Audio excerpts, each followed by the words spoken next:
I stared at the school assignment I had just completed. It hit close to home, but regardless of how hard I tried, my teacher wouldn't give me a pass on it. I had to describe in great detail one moment that changed my life forever. The problem is I only ever had one thing in my life that truly changed me, like, as a person. That would be the death of my sister. Last year on November 1st, it was a rainy day.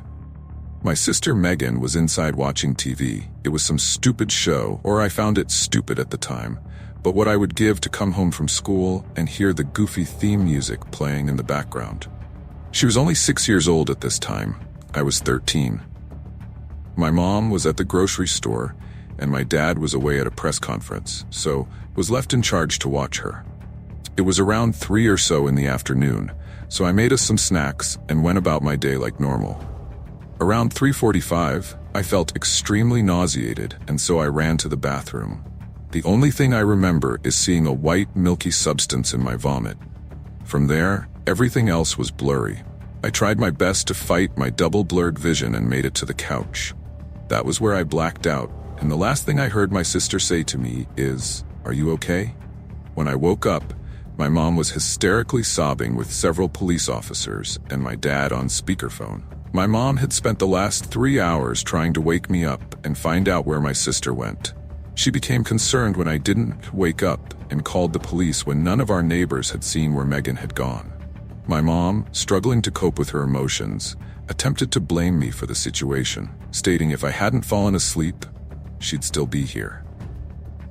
Fortunately, at the suggestion of the EMTs on site, who found it odd that I would just fall asleep like that without waking up, I had some blood work done, and it had revealed that something or someone had drugged me. There was a large amount of sleeping pills in my system, and from there, it was theorized that something in the snacks I had made earlier was poisoned. The only thing we could really do from there was throw away all of our food to make sure it wouldn't poison the rest of us. From there, we had assembled a search party because if Megan had eaten the same thing I had, then she may have left the house and blacked out somewhere. My mom and dad struggled with their marriage from there, and I still feel they blame me. My social life declined, and we mostly kept to ourselves for the next month. We had covered a 10-mile radius and found no sign of Megan. However, one morning, a YouTuber who made a living off of drone videos found a car in the river in the next town over.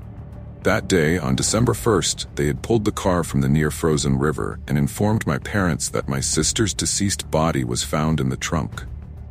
We had gotten our closure, but no evidence could be found linking her murder to anyone in specific. I heard through my bedroom door the cop tell my mom about the torture Megan had endured. They had found signs of strangulation, which they believed was involved with sexual assault. The coroner had found multiple fractures on her ribs, head, arms, and legs, with several major fractures on her ankles and feet, most likely caused to prevent escaping. They found very little food in her system, and it was believed that she didn't die from her injuries or conditions, but from the fact that she was so starved and dehydrated that by the time he was done with her, he had just tossed her in the trunk and ditched it in the river. She died from drowning and hypothermia just 6 hours before her discovery. It has finally been a year, and the case has gone cold. No new evidence had been found. I'm practically alone. My parents don't talk to each other. It's like the world I'm living in is a mirror reflection of the one in which we lived just a year ago. I had decided I needed a fresh start. So did my parents, so I walked into my sister's bedroom with a large box. Most of her clothes, aside from a few sentimental items for my parents, had either been sold or donated, so it was mostly personal belongings.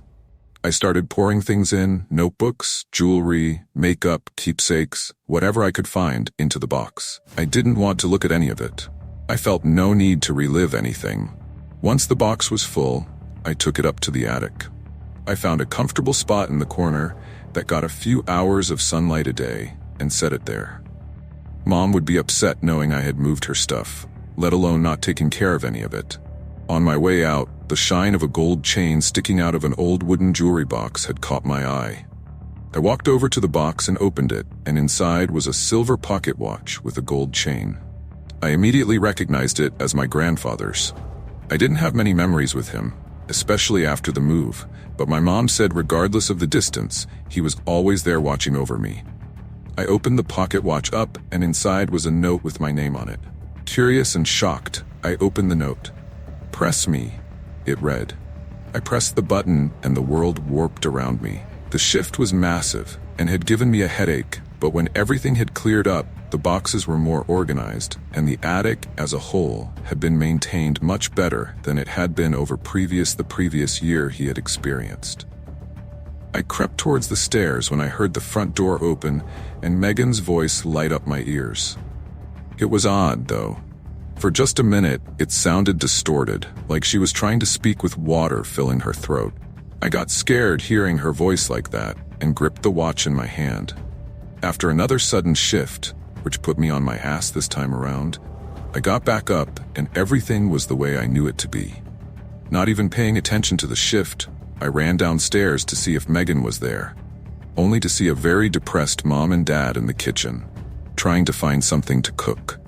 I looked down at the watch and immediately thought that if I pressed the button, it or something would take me back to Megan. I ran back up to my room and locked the door. As I sat on the bed, I looked at the watch. It was an ordinary analog watch, but it had a display that showed you a date and a time. The date and time was set to November 1st of last year, and the time was set to 2:14 p.m. I contemplated before deciding that I should at least see what the watch had done that caused me to hear Megan. I pressed firmly on the button, and just like before, the room shifted. I came to find the watch would bring me back in time. I confirmed this with the calendar hanging on my wall, which was the one from last year. As soon as I approached the door, Megan's voice came through the door again, sounding completely normal. "Mommy? I'm here." "Okay, think. If you want to do this, we have to do it right. So think." I yelled in my head. "Remember what you did that day. We can save her." I remembered that I was late coming home that day. I didn't get home until closer to 3, which would be good for me. Me too. I heard myself call back. My heart sank. Since I didn't know why I didn't stay at school, I ran and hid behind the door, ready to do anything if he came in. Then I realized, if I'm home early, maybe none of this will happen. I pressed the button again, and the room shifted. I grabbed my phone to see if I could find her obituary, and to my dismay, there it was. It was also different because I know she went missing not long before Mom came home, but her obituary says it was closer to the time Mom left for the store. I started to feel frustrated and pressed the button on the watch. I ran over to my window to see me and Megan walking towards the door, laughing and joking with each other. I hear the door open and the same greeting from last time. I creep out the door and through the hall, trying to keep myself hidden. For some odd reason, nothing is happening. It's like the world is frozen and everyone is just doing weird things until Mom has to go to the store. When that time came around, the scene played how I remembered it. The peanut butter. I made us PB&J sandwiches for snacks, and that's when everything went wrong. The poison had to be in the peanut butter or jelly. I pressed the button to get more peanut butter and jelly from our house. After switching the ingredients out, I found a little place I can hide and watch everything play out. I still pass out, and she still leaves the house. I see things from a different perspective, though. "I'm gonna go get Mommy for you," she said in a soft, scared voice. My heart broke. I walked down the stairs to watch her leave. But when I got to the entrance, she was gone. It's like she vanished without a trace. I noticed that I had been fidgeting with the dial on the watch, and as I did that, the date and time changed on the watch. I started to put things together on how the watch worked, and I couldn't have any issues with my past self. So I set it for early that morning and pressed the button. I opened up my school computer and submitted a bunch of assignments that were half completed, or ones that I edited with a bunch of slurs on it. That seemed to work, since later that day, when I traveled back to my hole, only Megan came home. I kept note of the time and set the dial to this specific moment when she walks through the door. From there, I just waited to see how long it would take for me to get home. After a few hours, I started to get tired. I felt my eyelids getting heavier and heavier. After I let them fall closed for a few seconds, I heard screaming and gunfire. 6 rounds were fired, followed by fleeting footsteps. I didn't want to go down there, so I just clicked the button and went back home. I looked at my phone without even moving from my spot and saw that someone broke in, most likely a burglar, and ended up shooting my mom and my sister. No one saw who entered or left. No one found anything. Now my mom and my sister are gone. I tried everything I could. I took my past self's place after he didn't come home for hours. I kept Megan under my watchful eye. But no matter how many times I went back and forth between my time and this tangled mess that's the day my sister died, it would always result in my mom and or sister's deaths. Sometimes I would hear news of an earthquake or an engine failure and find out my dad would die as well. I turned the dial and went to the moment in time just before Megan walked out the door. I watched her leave, but just as I ran to get her, I was stopped by an elderly man. I turned towards him in fight or flight instinct to attack, but I saw the man was my grandpa. "Hey, slugger, I'm sure you want to do that, but you can't, and you won't like why," he said in a calming tone. I looked at him blankly, not sure how to react to what he was saying or the fact that he was just standing here like he wasn't dead. "Just follow me," he said, taking the watch and setting it to a certain date and time, August 26th, 1948. "I'll explain everything to you." He pulled out a watch and clicked the button just as I did. We ended up in a small garage, so small that my entrance knocked over my great-grandma's old clay pot, the one we still have in our garage, and broke it down the middle. Don't worry about it. I mean, we can always go back and fix it, don't you think?" he asked. I didn't know if he was testing me or not, so me thinking that this kind of power is worth saving a piece of clay, so I replied with, "No." "Good. That means you're catching on," he said, picking up the 2 pieces of the pot. "I didn't come there by chance. I was waiting for you. Every time you'd hide or be in disguise, and I just never got close enough to tell you that this isn't going to end the way you think. But she's my sister. You never even got to know her. I did. You think I didn't know my own granddaughter? She loved pink and Barbies, and she loved to watch true crime with her mom, but deep down she was always a daddy's girl." "How do you know all of this?" I asked him. "When you found my watch, you had a reason to go back. I didn't have any reason, so I chose to move forward and get some spoilers for what was to come. I went there, somehow drawn there, I think, now, because of you, to that very moment in time. I already watched her die over and over and over again. I watched a masked man take her and put her in his car, and believe me, son, I tried everything. I tried to get to her before he could. I tried to follow them. Even when I thought I had saved her, she died from a brain aneurysm.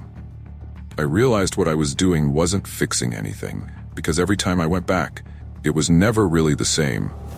Not only that, but every time I went back into that house for her, things were different, because time was fighting back." While he told me the story of spending years trying to save my sister and how he failed, he was fixing the pot. His story shifted from how the rescue attempts would cause his own members of his family to die and not be returned after he fixed his mistakes. He realized that the universe wanted Megan dead. Just like this clay pot here. It was broken. Just like what you're doing to history every time you go back. You can do whatever you want to try and fix what you think is broken, he said.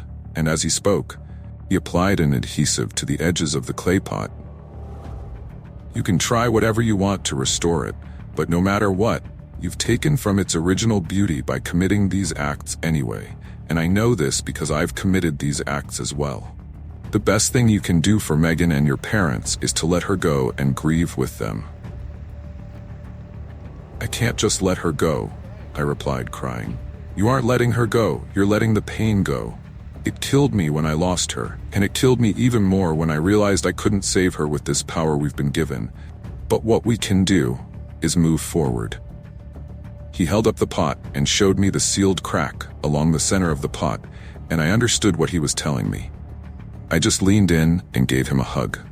We talked a bit, and I will say it definitely made me feel better. After that, we both went our separate ways. I might see him again in the future, because I don't know how far into the future he went. I don't even know when he came from, but he was waiting there for me. If Megan is out there somewhere with this watch, I'll be waiting for her too. For now, I decided that this kind of power isn't meant for me. Not yet anyway. I checked my phone to see my sister's obituary. Nothing had changed there.